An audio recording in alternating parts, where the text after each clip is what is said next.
Agora nós vamos para outros casos mais específicos, e vocês vão ver que é muito fácil. Olha lá. Existe um tal de caso que chama expressão partitiva.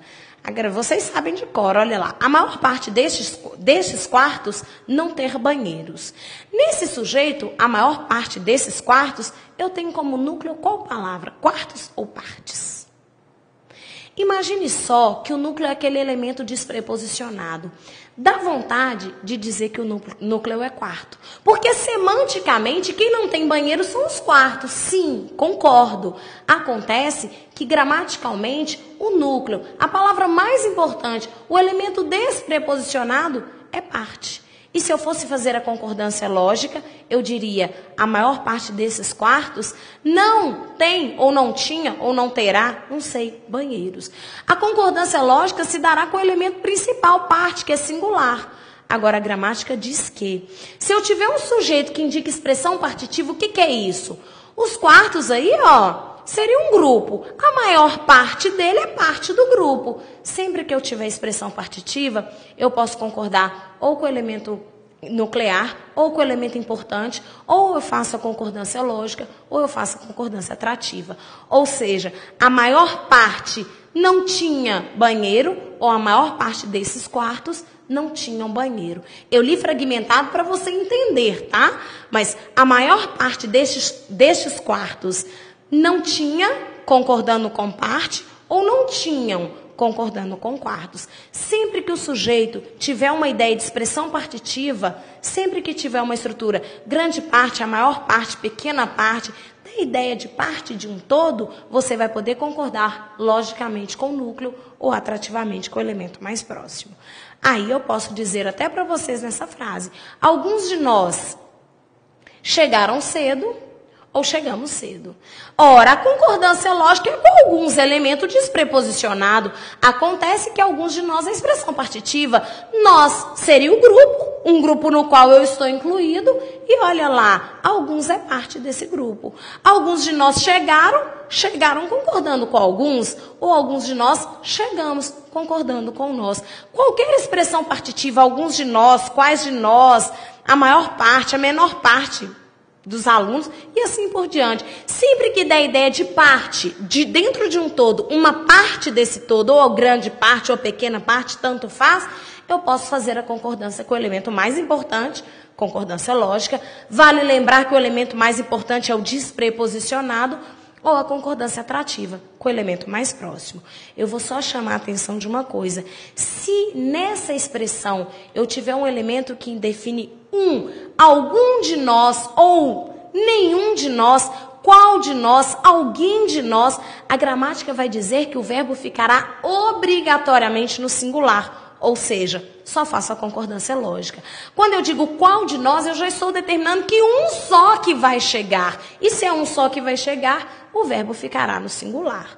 Então, tudo bem que qual de nós dá a ideia de parte de um todo, mas determina que é um apenas. E se é um apenas, o verbo vai ficar obrigatoriamente no singular. Diferente da noção de expressão partitiva, o sujeito que dá a ideia da parte de um todo, nós temos um outro sujeito que indica a ideia aproximada. Nós temos que trabalhar bem com essas duas definições pelo seguinte. Quando eu falo a maior parte dos alunos, aluno seria o grupo. A maior parte seria parte, um fragmento desse grupo. Quando eu digo cerca de 10 alunos, eu já não estou dizendo a parte de um todo, mas mais ou menos 10 alunos. Essa seria a noção de ideia aproximada. Pensando nisso aí, olha essa estrutura. Restar cerca de 10 homens. Se eu fosse pensar numa concordância lógica, eu entenderia que o núcleo é cerca, porque é o elemento despreposicionado. Acontece que a gramática entende assim, cerca de como uma expressão. Como se eu dissesse cerca de 100 homens, mais ou menos 100 homens. Aí, nessa construção, entendendo cerca de como uma expressão, nós vamos concordar com a estrutura 100 homens. Quando eu ensino isso, eu digo que concorda com a expressão numérica, que normalmente vai para o plural. Aí um aluno fala, professor, mas se fosse cerca de um homem? Tá, se fosse cerca de um homem, seria chegou. Mas essa não é uma frase comum na língua portuguesa. Nós usamos ideia aproximada para indicar mais ou menos cerca de 20 homens, cerca de 50 homens, cerca de 200 alunos. Normalmente a gente usa como estrutura pluralizada, com uma estrutura que indique mais de um.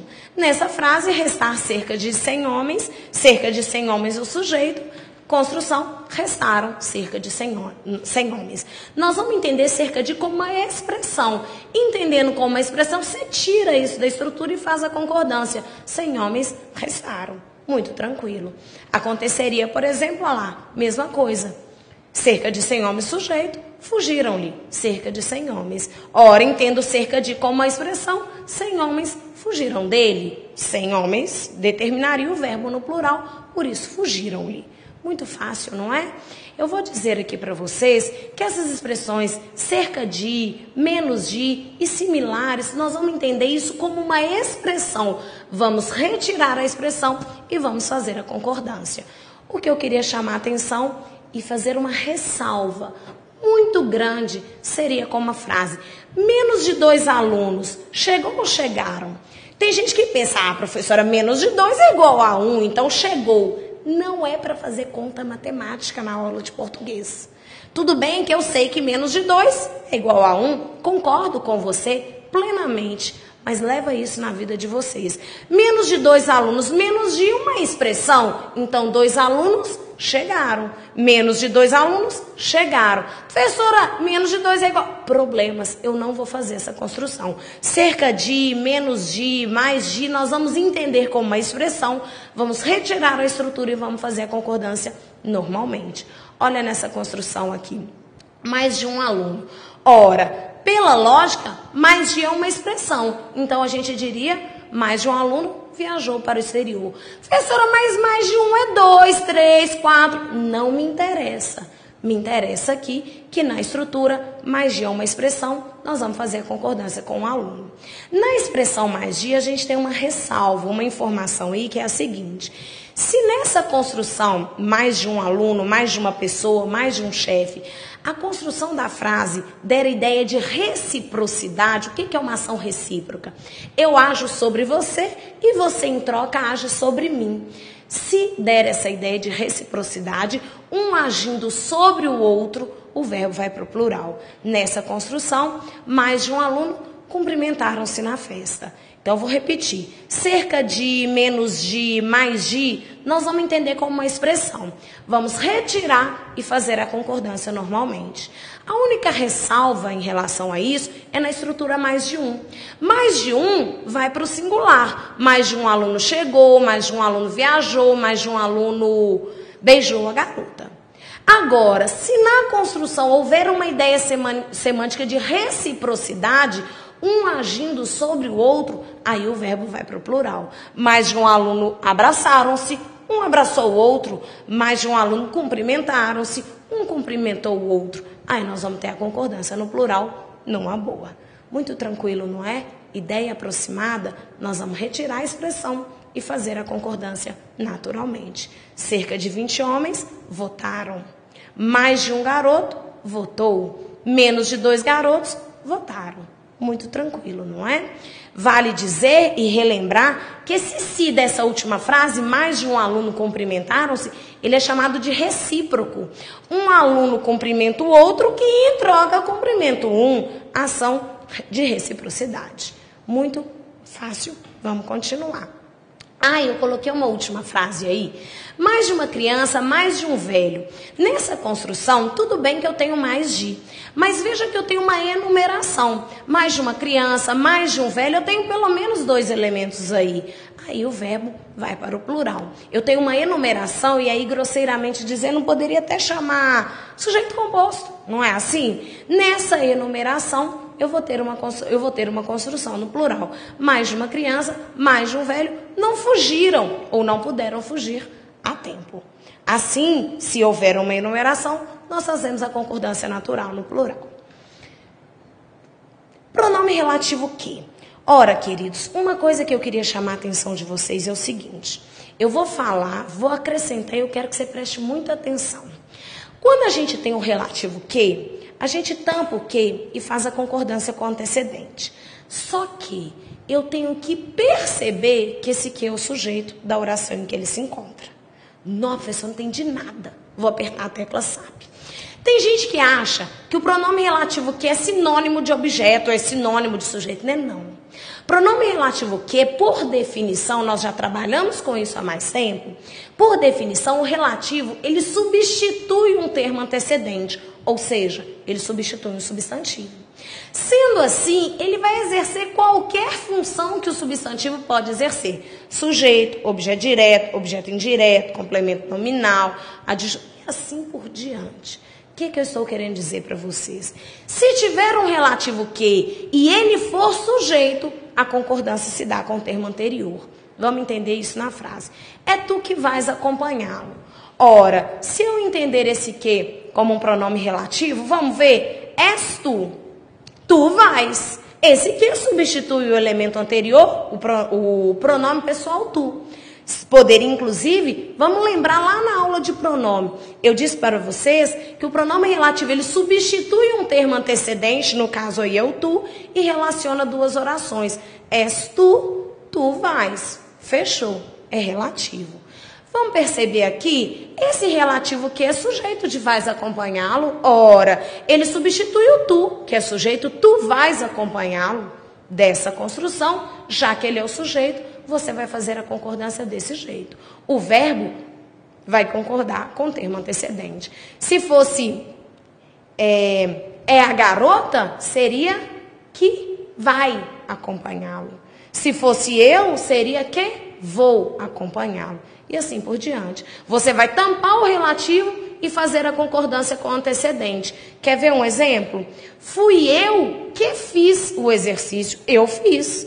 Fomos nós que fizemos. Nós fizemos o exercício. Foi ela que fez. Ela fez o exercício. E assim por diante. É muito tranquilo. Uma observação que eu queria fazer para vocês, eu queria chamar a atenção de vocês da estrutura 1 dos que. Nessa estrutura 1 dos que, em geral, o verbo vai para o singular. Acontece que a gramática permite. Uma das coisas que mais me impressionam, ou uma das coisas que mais me impressiona é a sua frieza. Nessa estrutura, uma das coisas que, esse que é um pronome relativo, uma das coisas as quais, fechado? Esse pronome relativo que, ele pode buscar coisas ou ele pode buscar uma. Ele pode fazer referência ao elemento plural e aí seria impressionam, já que coisas está no plural, ou ele pode fazer referência ao elemento singular, uma, e aí ficaria impressiona no singular. Ainda que não tenham coisas, uma das que mais poderia ser ou no plural ou no singular. Na gramática do Celso Cunha vem a seguinte redação. A estrutura 1 dos que prefere ou é mais comum acontecer o verbo no singular. Mas preferir ser mais comum não é ser obrigatório. Então, nós teríamos as duas construções como possíveis. Daí, nós temos um outro pronome relativo quem. Nessa construção, não fui eu quem te salvou. Ora, esse pronome relativo quem substitui o antecedente eu. O mais comum aqui seria fazer essa concordância que eu fiz com vocês. Quem salvou? O quem é uma palavra terceira pessoa do singular. Estranho para vocês? Não é não. Olha o pronome interrogativo quem, quer ver? Quem chegou? Quem fez isso? Quem falou mentira? Quem falou verdade? Vocês usam o verbo na terceira pessoa do singular naturalmente. A palavra quem, o pronome quem, ele representa uma palavra terceira pessoa no singular. O natural, quando o relativo é quem, é o pronome quem, é fazer a concordância com ele. Quem te salvou? Não é assim? Acontece que, embora eu não tenha escrito aí, eu também posso fazer a concordância com o elemento anterior. Não fui eu quem te salvei. As duas construções são corretas, embora essa aí, marcada na telinha de vocês, seja mais comum. Se o relativo for que, a concordância é com o termo anterior. Fui eu que fiz, fomos nós que fizemos, foi ela que fez, e assim por diante. Se o relativo for quem, eu posso concordar com ele ou com o antecedente. Não fui eu quem fez, não fui eu quem fiz. Não fomos nós quem fez, não fomos nós quem fizemos. Tanto faz, os dois estão corretos. Fácil demais. Gente, concordância não é difícil. As regrinhas de concordância, tem gente que deve estar pensando, ai, que saco, tem que decorar isso. Não é muita coisa. O difícil na prova será, na verdade, reconhecer o sujeito e ter tranquilidade para fazer a harmonização.